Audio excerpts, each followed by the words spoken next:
नमस्कार, मैं रविंद्र कुमार त्रिपाठी आपका अपने यूट्यूब चैनल पर हार्दिक स्वागत एवं अभिनंदन करता हूं। और आज जो मैं वीडियो आप सभी के बीच में शेयर करने जा रहा हूं, वह वीडियो जो आपके एग्ज़ाम अभी आने वाले हैं, जो कि 1 मार्च से एग्ज़ाम है DED-SC, MR, CP, AHD और MD वाले स्टूडेंट्स के बैच 19 और 21 दिन का बैच है। उनके फर्स्ट ईयर के एग्ज़ामिनेशन जो है वो 1 तारीख से यानी 1 मार्च 2021 से प्रारंभ होने जा रहे हैं, जिसके लिए मैं आपके बीच में आज ये जो वीडियो है वो शेयर कर रहा हूँ।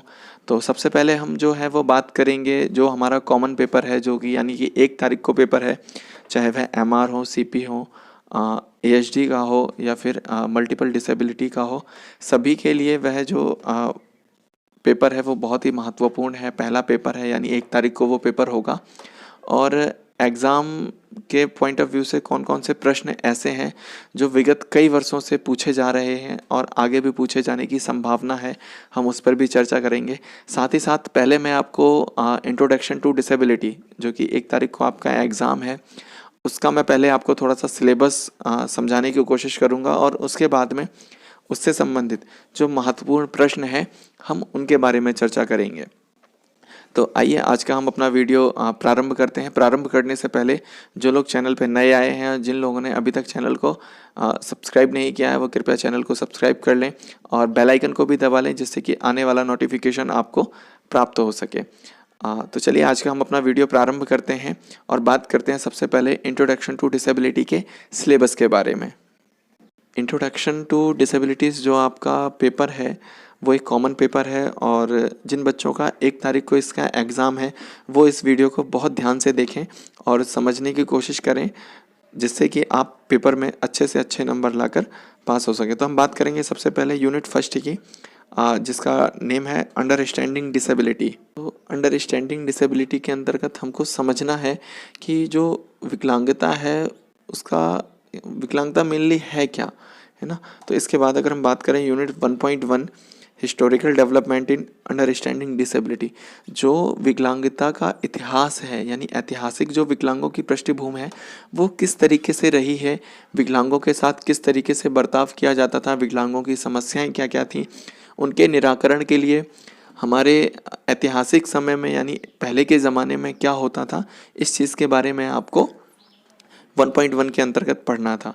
लेकिन अगर हम बात करें एग्ज़ाम के पॉइंट ऑफ व्यू से, तो ये टॉपिक एग्ज़ाम में बहुत ही कम पूछा गया है, तो हम इस पे ज़्यादा ध्यान ना देते हुए बात करेंगे यूनिट 1.2 की, जिसमें है emerging trends, concept and definition of impairment, disability and handicap, ICIDH and functioning, ICF। तो इसके अंतर्गत हमें जानना है कि कॉन्सेप्ट और डेफिनेशन क्या है, क्षति के बारे में, अक्षमता के बारे में और विकलांगता के बारे में। तो अगर बात करें तो क्षति क्या होती है, अक्षमता क्या होती है और विकलांगता क्या होती है, ये आपको इसके अंतर्गत पढ़ना है। और इसके ऊपर वीडियो भी बनी हुई है, आप चैनल की प्लेलिस्ट में जा कर के देख सकते हैं। और साथ ही साथ अगर हम बात करें कि एग्ज़ाम के पॉइंट ऑफ व्यू से कितना महत्वपूर्ण है, तो कई सालों के अगर विगत वर्षों के आप पेपर देखेंगे तो इस प्रश्न को पूछा गया है और हमेशा पूछा जाता है शॉर्ट आंसर में, तो आप इसको ज़रूर तैयार करके जाइएगा। इसके बाद हम बात करेंगे 1.3 में आपका है definition and category of disability as per national law, है ना।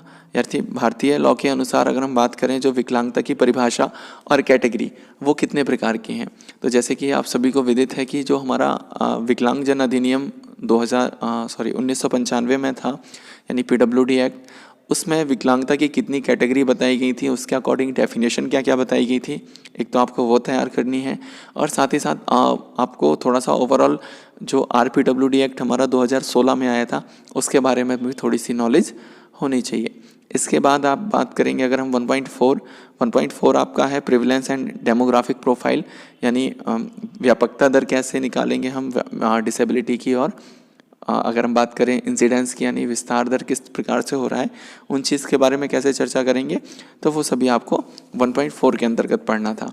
इसके बाद 1.5 है आपका causes and prevention of disability, यानी विकलांगता के कारण क्या हैं और उनकी रोकथाम क्या है।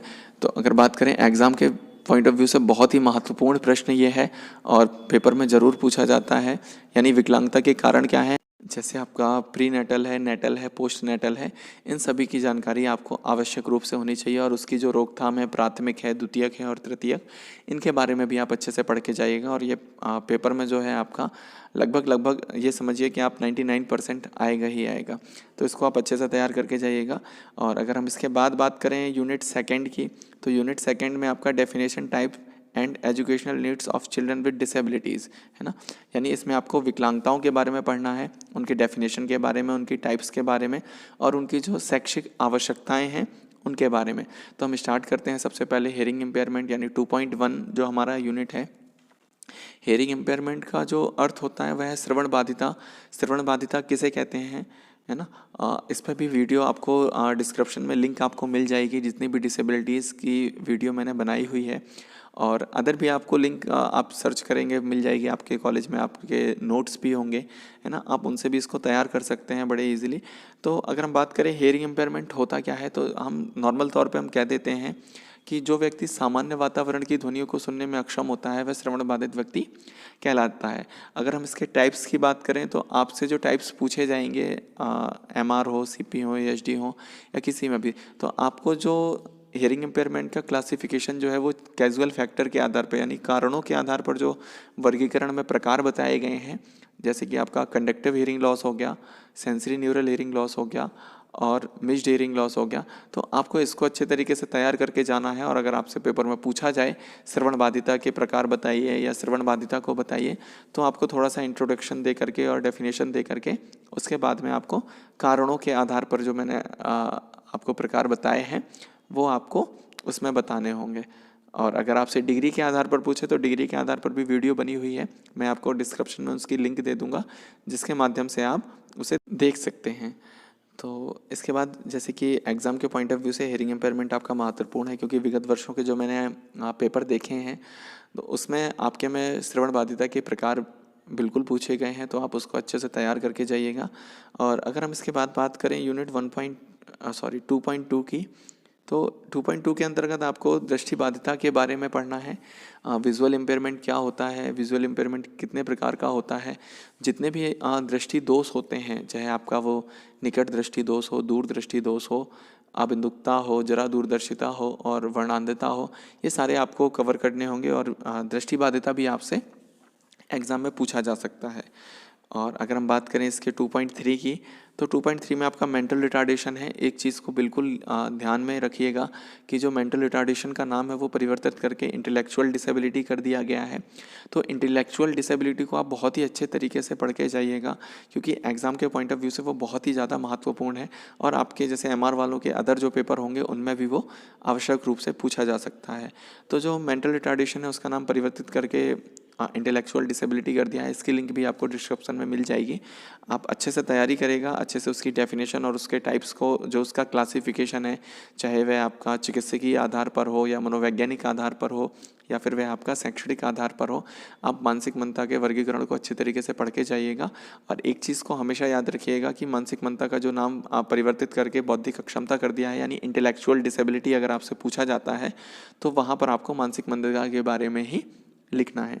और अगर हम बात करें नेक्स्ट हमारा टॉपिक जो है वो 2.4 यानी न्यूरोमस्कुलर डिसेबिलिटीज़ जो होती हैं, यानी स्नायु मांसपेशीय विकलांगता जो होती हैं, उसके अंतर्गत जो है आपकी वो 5 प्रकार की डिसेबिलिटी आती है, जो कि आपको पढ़ना होगा थोड़ा बहुत, जिसमें से शॉर्ट में भी आपसे पूछा जा सकता है। और अगर आपसे सारी विकलांगताओं के बारे में पूछेंगे तो वो लॉन्ग में भी उस चीज़ को दे सकते हैं। जैसे कि अगर हम बात करें इसके अंतर्गत कौन कौन सी डिसेबिलिटीज़ आती हैं, तो न्यूरोमस्कुलर से संबंधित जितनी भी विकलांगता हैं वो इसके अंदर आती हैं। चाहे आपका जैसे CP हो गया, जो कि बहुत ही महत्वपूर्ण टॉपिक है अगर एग्ज़ाम के पॉइंट ऑफ व्यू से आप देखें, प्रमस्तिष्कीय पक्षाघात हम जिसको कहते हैं सेरेब्रल पॉल्सी, तो इसको आप बिल्कुल ये मान लीजिए कि ये 100% आपके पेपर में आएगा ही आएगा। तो आप CP को बहुत अच्छे से तैयार करके जाइएगा, उसका पूरा क्लासिफिकेशन है उसको भी तैयार करिएगा, प्रभावित अंगों के आधार पर भी और चिकित्सकीय आधार पर भी, सभी तरीक़े से आपको अच्छे तरीके से CP को तैयार करना है। और इसके अंतर्गत जो आता है अर्वजुवेनाइल है, मांसपेशी क्षरण है और ड्यूशन है, ये सभी चीज़ें आपको जो है थोड़ा सा ओवरव्यू लेते हुए इसका तैयार करिएगा। तो अगर एग्ज़ाम के पॉइंट ऑफ व्यू से देखा जाए न्यूरोमस्कुलर है तो थोड़ा बहुत आ सकता है, जिसके अंदर CP बहुत ही महत्वपूर्ण टॉपिक है। तो इसको आप बहुत ही अच्छे तरीके से तैयार करके चलिएगा। और अभी जो महत्वपूर्ण क्वेश्चन है वो हम थोड़ा सा लास्ट में और डिस्कस करेंगे। मैं ओवरऑल व्यू लेते हुए आपको वो क्वेश्चंस बताऊंगा। तो अभी आप समझ लीजिए कि आपके सिलेबस में क्या क्या चीज़ें हैं और क्या क्या चीज़ें पेपर में आ सकती हैं। और अगर हम बात करें साथ ही साथ यूनिट 2.5 यानी ऑटिज्म स्पेक्ट्रम डिसऑर्डर यानी ASD के डेफिनेशन और टाइप्स की, तो ये भी आपका बहुत महत्वपूर्ण है। और जो स्टूडेंट ASD से D.Ed कर रहे हैं उनके लिए बहुत ही ज़्यादा महत्वपूर्ण है, क्योंकि इस पेपर में भी ये आ सकता है और आपके जो आगे आने वाले पेपर हैं उनमें भी इसको पूछा जा सकता है। तो अब बात करते हैं अगर हम अपने नेक्स्ट यूनिट यानी थर्ड यूनिट की। थर्ड यूनिट भी आपका जो है वो सेम है, definition type and educational needs of children with disabilities. तो इसके अंतर्गत अगर हम बात करें 3.1 की, तो आपका 3.1 है मेंटल इलनेस यानी मानसिक रुग्णता या मानसिक बीमारी हम कह सकते हैं। तो उसकी डेफिनेशन और टाइप्स आपको पढ़नी होगी। और 3.2 में आपको जो पढ़ना है वो है स्पेसिफिक लर्निंग डिसेबिलिटी यानी अधिगम अक्षमता, जो कि एग्ज़ाम के पॉइंट ऑफ व्यू से अगर देखें तो महत्वपूर्ण है। और इन पे सिर्फ डिसेबिलिटी के पेपर में ही नहीं, आगे आने वाले आपके पेपर में भी इसके बारे में पूछा जा सकता है। तो क्या क्या डिफ़िकल्टीज़ होती हैं अधिगम अक्षमता के अंतर्गत, और उसकी डेफिनेशन क्या है और उसके टाइप्स क्या हैं, यानी डिसलेक्सिया, डिसग्राफिया, डिसकैलकुलिया, ये सारी चीज़ें आपको पढ़नी है इसके अंतर्गत। और अगर हम बात करें हमारे नेक्स्ट टॉपिक की यानी यूनिट 3.3 की, तो इसके अंदर आपको डेफ ब्लाइंडनेस, जो कि टॉपिक पहले ऐड नहीं था सिलेबस में, जो नया सिलेबस 2014 से लागू हुआ है उसमें ऐड किया गया है। और ये पेपर में पूछा जाता है क्योंकि अब ऐसे केसेस जो है वो मिलने लगे हैं बच्चों के अंदर, तो उनके लिए भी DB से डिप्लोमा भी होने लग गया है। और डेफ ब्लाइंडनेस को भी पूछा जाता है, यानी ये एक ऐसी विकलांगता है जिसमें हमारा सुनने के साथ साथ दृष्टि भी बाधित होती है, यानी डेफ और ब्लाइंड, ऐसे कैटेगरी के बच्चे इसके अंतर्गत आते हैं। उनकी डेफिनेशन और टाइप्स के बारे में आपको पढ़ना होगा। और इसके बाद 3.4 में अगर हम बात करें लोकोमोटर डिसेबिलिटीज़ हैं, यानी जो गामक अक्षमता है, शारीरिक अक्षमता है, जो चलन और गमन से संबंधित जो भी विकलांगता है उसके बारे में आपको इसके डेफिनेशन और टाइप्स को पढ़ना है। इसके बाद अगर हम बात करें 3.5 की मल्टीपल डिसेबिलिटीज़, है ना, ये भी आपका महत्वपूर्ण टॉपिक है, क्योंकि इसके अंतर्गत दो या दो से अधिक विकलांगताएं जब एक साथ होती हैं तो हम मल्टीपल डिसेबल्ड उस कैटेगरी में रखते हैं उस बच्चे को। तो बहुविकलांगता है क्या, उसके टाइप्स यानी कितने प्रकार की बहुविकलांगता हो सकती है और डेफिनेशन क्या है उसकी, उसको आपको इसमें पढ़ना होगा। साथ ही अगर हम बात करें हमारे नेक्स्ट यूनिट यानी यूनिट 4 की, तो अर्ली आइडेंटिफिकेशन एंड इंटरवेंशन, ये भी बहुत महत्वपूर्ण है यूनिट है हमारे एग्ज़ाम के उससे भी, और हमारे डिसेबिलिटी फील्ड में जो हम काम कर रहे हैं उसमें काम को सफल बनाने के लिए भी।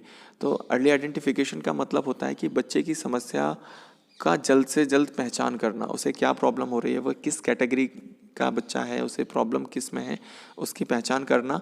और पहचान के बाद उसकी जो समस्या है उसके निदान के लिए हमें उसके साथ हस्तक्षेप करना।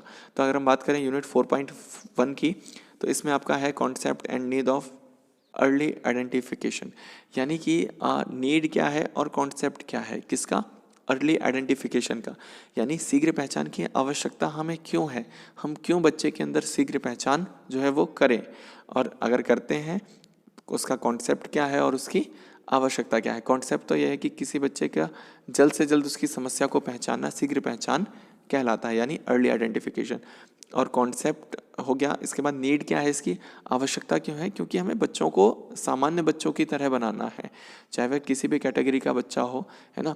उसके जो बच्चा समाज की मुख्य धारा से जो पिछड़ता जा रहा है, किसके कारण, अपनी दिव्यांगता के कारण जो पिछड़ रहा है, तो हमें उसकी पहचान करके उसको सही करना है, यानी उसमें सुधार लेके आना है, इसलिए इसकी आवश्यकता है। और अगर हम बात करें 4.2 का स्क्रीनिंग एंड रेफरल, तो यानी बच्चों की स्क्रीनिंग करना कि किस बच्चे के अंदर क्या समस्या है, उसकी स्क्रीनिंग करके मतलब उसको छटनिंग करके और उसको उसके संबंधित विशेषज्ञ के पास रेफ़र करना। इसके अंतर्गत आपको इन चीज़ों के बारे में लिखना है। और अगर हम और आगे बात करें involvement of parents and the community, अब इसमें बात हो रही है इन्वॉल्वमेंट की, है ना, किसके, पेरेंट्स और जो उसका समुदाय है जहाँ पर बच्चा रह रहा है उनकी इसमें क्या भूमिका है ना।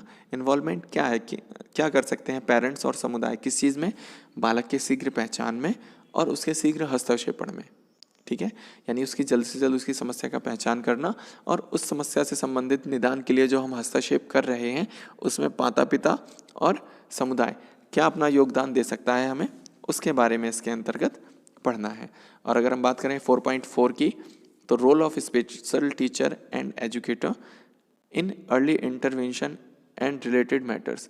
अगर हम बात करें कि अब इसमें रोल क्या है, जो हमारा विशेष शिक्षक होते हैं या स्पेशल एजुकेटर होते हैं, उनका अर्ली आइडेंटिफिकेशन में क्या रोल है, या उससे संबंधित जो भी योजनाएं हैं या कि कार्यक्रम चलाए जाते हैं, तो उसमें विशेष शिक्षक की क्या भूमिका है, उसके बारे में आपको लिखना है।